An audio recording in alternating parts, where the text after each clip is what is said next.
जी अस्सलाम वालेकुम। Same portrait third part, और आज हम डिटेल्स पूरी करके इस पोर्ट्रेट को पूरा कर देंगे। अब मैं थोड़ा सा टिश्यू की मदद से थोड़ा सा ब्लेंड कर रही हूँ, लेकिन ऐसे ही बस हर जगह पे टिश्यू को नहीं फेर रही हूँ। सिर्फ शेडोई जो पार्ट्स हैं उन पे मैं अलग तरीके से टिश्यू को ले जा रही हूँ, और फिर जब मुझे लाइट वाले पार्ट पे जाना होता है तो मैं टिश्यू की साइड को बदलती हूँ।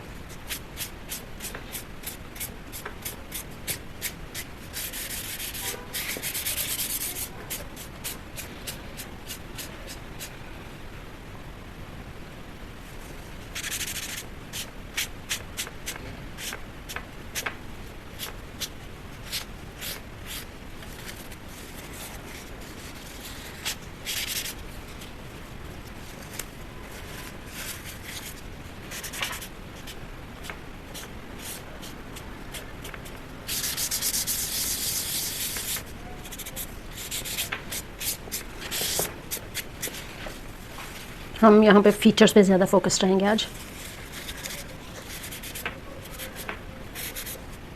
So let's start.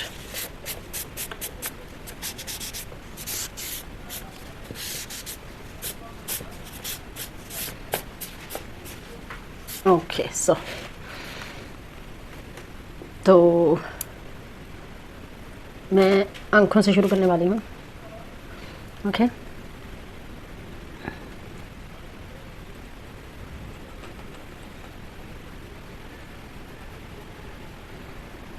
आँख की शेप का ख्याल रखते हुए ही जाना चाहूँगे, शेप्स ख़राब ना हो अब हमारी इतनी मेहनत के बाद, राइट।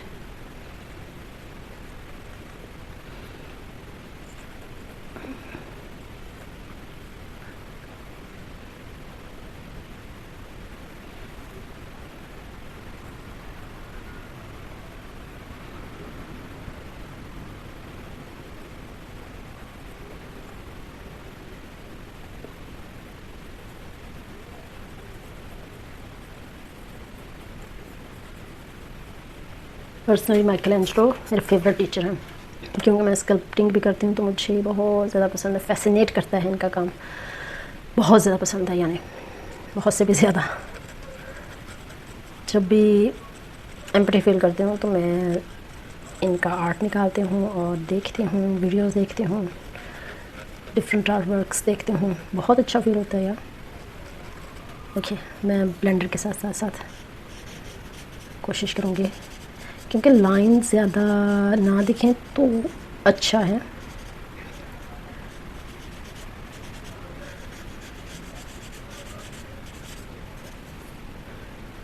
और आपके अंदर भी ज़्यादा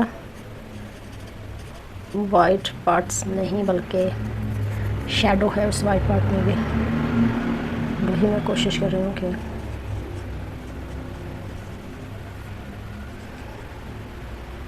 वाइट है लेकिन थोड़ा सा शैडो है, तो इसे मैं साफ़ कर लेती हूँ ताकि आँख का जो सफ़ेद वाला हिस्सा है उसे स्याह ना कर दे। अगर हमें ऐसा कुछ लग रहा है तो हमारे पास अरेज़र है ना।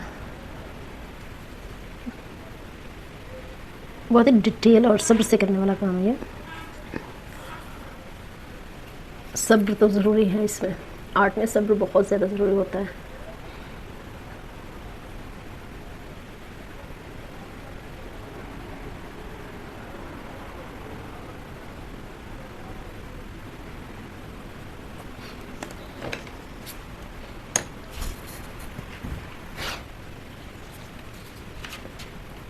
अब साथ ही हम दूसरे आँख पे देख लेते हैं।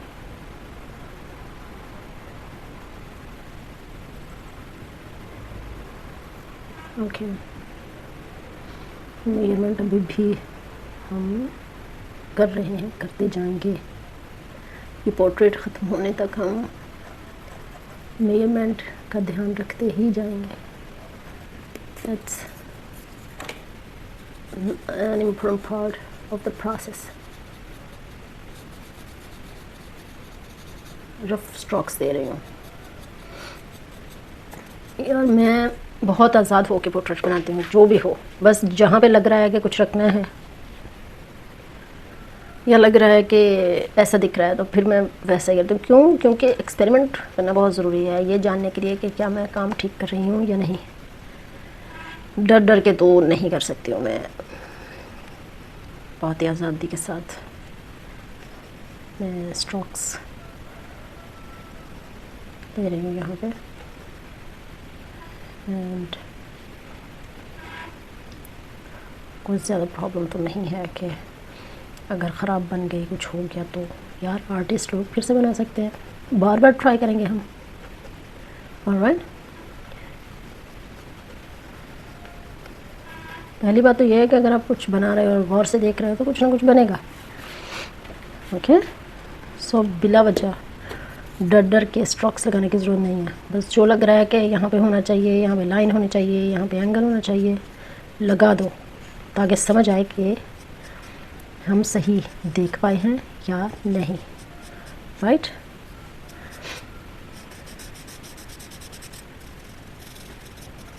Okay.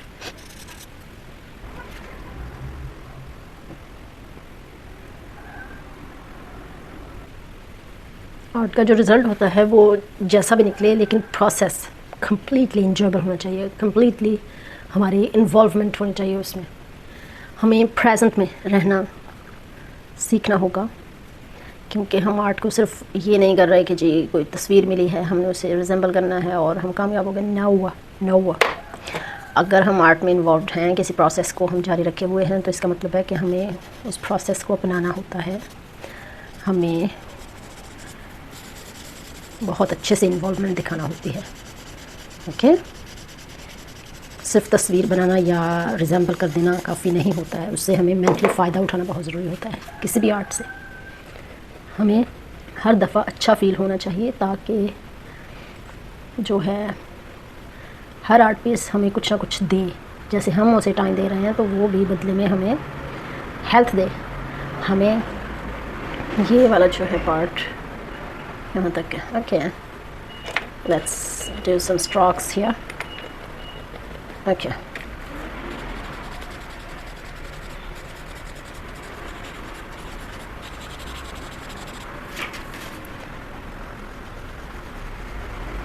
so there's some kind of enjoyable thing.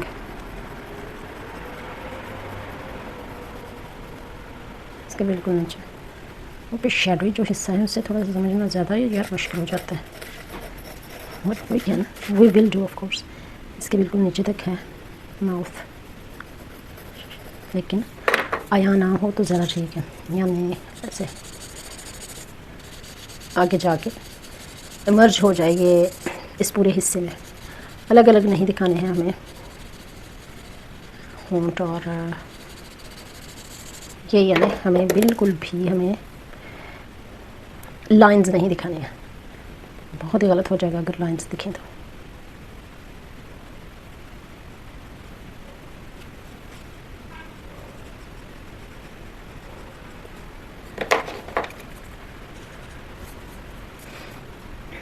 अब थोड़ी सी बात कर लें हम, जैसा कि हर बार कुछ ना कुछ मौजूद लेके आते हैं, उस पर बात करते हैं। इसे बनाते हुए हम वो बात भी कर सकते हैं। आज हम क्रिटिसिज्म पे बात करेंगे, यानी क्रिटिसिज्म क्या है, उससे हम किस तरीके से मुतासिर होते हैं, और ये जो है यहाँ पे लाइन बनाते हैं। और क्रिटिसिज्म अगर हो रही है तो किस तरीके की हो रही है, हमें क्या कहना चाह रहा है क्रिटिक, सच में नफ़रत का इजहार कर रहा है या गुस्से का, या सच में जो कह रहा है वो ठीक है। बात कड़वी होगी लेकिन ठीक है, तो फिर उसे कबूल करना होगा। तो क्रिटिसिज्म एक्चुअली बहुत ही बिटर अल्फाज में की हुई किसी की बात होती है, जो कि हमारे बारे में भी हो सकती है, हमारे कद रंग और रूप के बारे में भी, हमारी पर्सनैलिटी के बारे में भी, हमारे काम के बारे में भी, और हमारे रहन सहन के बारे में भी। यानी हमारी लाइफ के हर पहलू पे वो बात हो सकती है, लेकिन कुछ कड़वे अंदाज में हो सकती है, जो कि हमें कबूल नहीं, शायद ना हो हमें कबूल, because we feel it bitter to accept that in reality or maybe something wrong, not real, but the person is just frustrated and he needs someone to remove his frustration. अब यही तो देखना है कि क्रिटिसिज्म करने वाला किस नीयत से क्रिटिसिज्म कर रहा है. फॉर एग्ज़ाम्पल, कोई कह रहा है कि जी आपका काम अजीब है, बिल्कुल भी खुशगवार नहीं है, फिर भी आप काम करते हो, ऐसा क्या ही रखा है जो आप पीछे ही नहीं छोड़ते इस काम का. अब इसके बदले में आप क्या कहोगे? आप फर्स्ट ऑफ ऑल डिस्करेज हो गए, ऐसे ही ना. फिर आप सोचोगे दिन रात, यानी वहाँ पे आप क्या जवाब दोगे? आप थोड़ा सा शर्मिंदा से मुस्कुरा दोगे. और इसके बरक्स आप ये भी कर सकते हो कि नहीं नहीं यार, काम मेरा अच्छा है, तुम्हें कोई प्रॉब्लम है. ऐसा भी हम कर सकते हैं, है ना.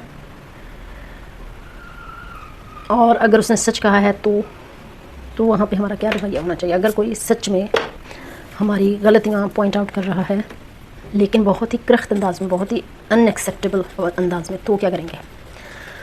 तो मेरा ख्याल है कि स्पोर्ट्समैनशिप जिसे कहते हैं, या जिसे कहते हैं हम पर्सनैलिटी हैंडलिंग, उसका ध्यान करेंगे. आई मीन अगर बात सच्ची है और वो सामने वाला तोड़ के रख दिया है सामने वाले ने आपको, तो आप टूटो लेकिन उससे फ़ायदा भी उठाओ उस क्रिटिसिज्म से. ख़ुद पे ध्यान दो, ख़ुद को इस काबिल बनाओ कि वही क्रिटिक बाद में आके भले हसद में कहे या जेलसी फील करके आपको तोड़ने की फिर से कोशिश करे, बट कहे, यानी उसके बरअक्स पहले की हुई जो बात, जो कमी थी, उसके बरअक्स कहे. और जेलस होके भी कहे अगर कि जी काम तो तुम्हारा बहुत अच्छा है लेकिन मुझे समझ नहीं आ रही कि मैं बिला वजह इसके पीछे क्यों पड़े हो. ठीक है, अच्छा काम कर रहे हो लेकिन मुझे तो समझ नहीं आ रही कि फ़ायदा क्या है इसका, बिला वजह वगैरह वगैरह जो भी. This is just an example. मैं अगर आपको पर्सनली बताऊं अपने बारे में, तो पहले मैं कुछ और थी. आर्ट में इन्वॉल्व होने के बाद, मेरी मेंटल थेरापी के तौर पे मैंने आर्ट को लिया, तो आर्ट में इन्वॉल्व होने के बाद मैं बहुत ज़्यादा बदल गई हूँ. और वैसे भी मैं पर्सनैलिटी हैंडलिंग पे काम करती हूँ. डिफरेंट पर्सनैलिटीज़ को समझने पे मैं बहुत ज़्यादा सर्च करती हूँ और लिखती हूँ बहुत ज़्यादा. Psychology is my field. तो मुझे लगता है मैं क्रिटिसिज्म को लूँगी, मैं सुनूँगी उस इंसान के बाद. मुझे कोई फ़र्क नहीं पड़ता है कि वो मुझे तोड़ रहा है या जोड़ रहा है. फ़र्स्ट ऑफ़ ऑल मुझे अपनी रियलिटी का पता है, ठीक है, मुझ में क्या कमियाँ हैं मुझे पता है. और अगर उसने कह दिया है तो उसे भले मैं कोई जवाब ना दूँ, लेकिन मैं सोच के ख़ुद को इम्प्रूव करूँगी. मुझे तो अब क्रिटिसिज्म से भी इंस्पिरेशन मिलती है, मोटिवेटेड होती हूँ और ज़्यादा काम करती हूँ. मुझे पॉलिश होने का मौका मिलता है, राइट. तो हमें मेंटली स्ट्रॉन्ग होने की ज़रूरत होती है. इंसानों की दुनिया में रहने के लिए बहुत ज़रूरी है. कोई कहे ना कहे, कोई आपको तोड़े ना तोड़े, हमारी सबसे पहली जो परवरिश है मेंटली स्ट्रॉन्ग होने की होनी चाहिए, जिसमें अभी हम पीछे हैं, ठीक है. अभी घरों में हमारी इस तरीके से तरबियत नहीं होती है. अभी घरों में या स्कूल्स में हमें फ़ॉलो करना ही सिखाया जाता है. फॉलो करने का मतलब है कि सवाल जवाब ना भी हों, आपने बस जो देखा है, जो सीखा है, उसको फॉलो करो, जो कि फ़िलहाल मेरा ख्याल है कि बदल जाना चाहिए ये माहौल. हमारे घरों में भी और स्कूल्स में भी पर्सनैलिटी हैंडलिंग सिखाई जानी चाहिए, क्योंकि इंसान मुख्तलिफ होते हैं, एक दूसरे के साथ टकराते हैं. जब रवैये टकराते हैं तो टूट फूट बहुत होती है, इंसान को तोड़ के रख देता है. लेकिन पर्सनैलिटी हैंडलिंग सीखी हुई हो तो इतना नुकसान नहीं होता. इवन बहुत कुछ सीखने को मिलता है इन गलत रवैयों से भी, और मैं तो सीखती हूँ. अब तो मुझे इंसानों में इतनी ज़्यादा दिलचस्पी है, हर तरह के रवैयों को मैं पढ़ती हूँ. एक इंसान स्पेसिफिक बिहेव कर रहा है तो क्यों कर रहा है, उसके पीछे उसकी रीज़न क्या हो सकती है, उसका पास्ट, उसकी स्टोरी, उसका माइंडसेट, सब कुछ मेरे सामने आ जाता है उसके एक रवैये से. तो ये चीज़ मुझे फ़ायदा देती है और मुझे लिखने के लिए आई बहुत कुछ मिल जाता है. ओके, आगे बढ़ रहे हैं हम और साथ में सीख भी रहे हैं. उम्मीद है इस वीडियो से भी आपको सीखने के लिए कुछ मिला होगा. और बात करना चाहें तो मुहक्कक आपके लिए मेरे कमेंट खुले हुए हैं. आप प्लीज़ मुझसे बात कीजिए, जो कहना चाहें कहें. आप मेरी फैमिली की तरह हो, सब कुछ कहें, डिस्कस करें मेरे साथ, गुफ्तगू में शामिल हों. इससे ऐसा होगा कि मौजू से मौजू खुलेगा. आप भी कुछ सजेस्ट कर सकते हो कि इस मौजू पे बात करें, तो हम खुली बात कर सकते हैं. बहुत फ़ायदा होगा हमें आर्ट के साथ साथ डिस्कस करने का भी। और इसमें बिल्कुल भी जजमेंटल नहीं होंगे हम एक दूसरे के साथ, हम खुल के बात करेंगे, जैसे आर्गूमेंट कहते हैं, जैसे डिस्कशन कहते हैं। तो भले आप मुझसे एग्री ना हो या मैं आपसे एग्री ना हूँ, लेकिन at the end of the day हम कुछ ना कुछ, बात जब बहुत ज़्यादा होती है ना, तो उससे हम कुछ ना कुछ तो सीखते हैं, हम कुछ ना कुछ तो सीखते ही हैं, ये एक रियलिटी है।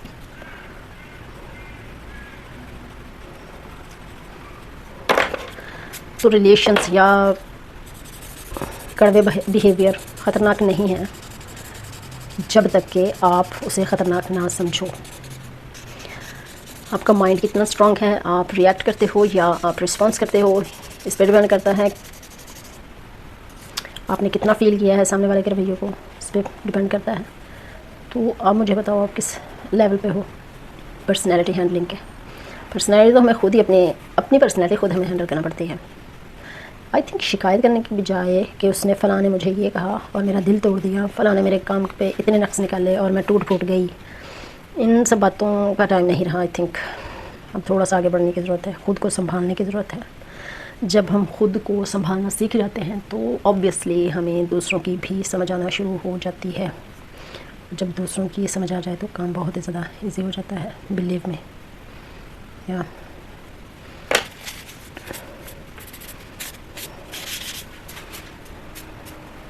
I just love the process, I really love.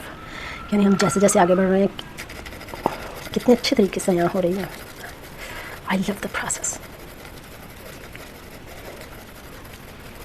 किसे परवाह है मिली है या नहीं मिली है, रिजेम्बलेंस हुई या नहीं हुई, बस वो जो इन्जॉयमेंट है, वो जो मेंटल थेरापी हुई है, उसकी कदर कीमत बहुत ज़्यादा है, बहुत ज़्यादा वैल्यूएबल है। ये इसकी बहुत ज़रूरत है, हमें बहुत ज़रूरत है हमें। I love it man. अभी मैं इसे जारी रखूँगी, लेकिन आज की वीडियो और ज़्यादा लंबी ना हो, इसलिए मैं इसे यहाँ पे छोड़ देती हूँ, बिकॉज़ इतना ज़्यादा नहीं, अब सिर्फ लाइट शेडो, अब थोड़ा सा और आगे बढ़ना है। उसके बाद मैं वैसे भी पिक्चर को एंड पे, जब मुझे लगता है ना कि एंड पे आ गई है और बस एंड होने वाला ही है, जैसे कहते हैं 100 में से 93% हो गई है, तो मुझे अच्छा लगता है वहाँ पे फिर मैं छोड़ देती हूँ। फिर मैं उसमें थोड़ा सा अपना स्टाइल ऐड करती हूँ, may be colours, may be कुछ और, यानी बस इसमें से जिसकी मैंने तस्वीर बनाई है वो नज़र आ रहा है, तो दैट्स इट। ऊपर है इनमें एंड आई एंजॉय इट।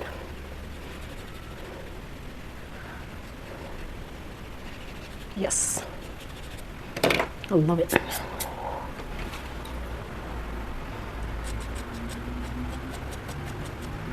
तो मुझे कमेंट कीजिएगा, भले आर्ट के बारे में कमेंट कीजिए, भले मुझे आप जो हम गुफ्तगू करते हैं उस पर कमेंट कीजिए, कुछ भी कह सकते हैं आप। Just like my family, everything is okay. Whatever you want to talk, I'm here. I would love to listen about you, about your experiences. तो शेयर कीजिए मेरे साथ।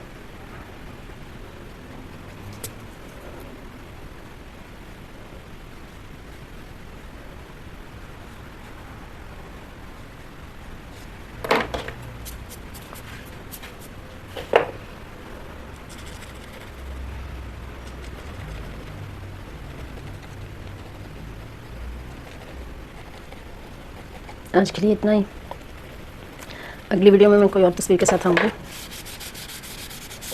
Thank you for being here, I hope you enjoyed it. You can write to me. अभी इस portrait की आंखों पे मैंने थोड़ा सा काम करना है, बट मेनली आप लोगों को समझ आ गई होगी कि मैं पोर्ट्रेट का कौन सा तरीका यूज़ करती हूँ। कोई तरीका यूज़ नहीं करती हूँ, बस देखती हूँ और जो नज़र आता है वही बनाने की कोशिश करती हूँ। आपने भी देख लिया होगा, फ्री होकर काम करने में जो लुत्फ़ है ना, वो बिल्कुल भी और किसी तरीके में नहीं है। या सो मिलते हैं अगली वीडियो में, तब तक के लिए अपना ख्याल रखिए। Thank you very much for being here.